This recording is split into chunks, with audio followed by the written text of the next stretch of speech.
Ben de sizi çok özledim. Hiçbir şey paylaşamıyorum.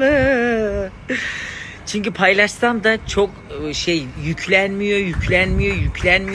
Bir türlü iletilmiyor. Siliyorum, tekrar yüklüyorum. Cinler geldi bana da. Şimdi bugün artık VPN midir nedir dedim. Bağıra bağlarını bir story atayım. Siz. Çok üzülüyorum. Sizin her şeyi paylaşmaya alışmışım, anlatmaya alışmışım. Sanki böyle 4000'in aynı evin içindeymişiz. Şimdi hepiniz çıktınız, ben tek başımayım. Kaldım yerine temizliğime devam ediyorum.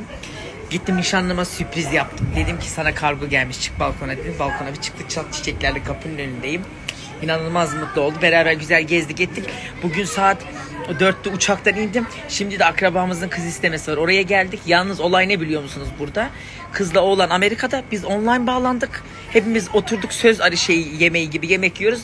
Bilgisayardan konuşup yüzükleri kestik. Yine bu da bizim ailemize nasip oldu. Kimseye kaptırmadık bu ilginçliği de. Şimdi onunla ilgili videoları paylaşacağım birazdan.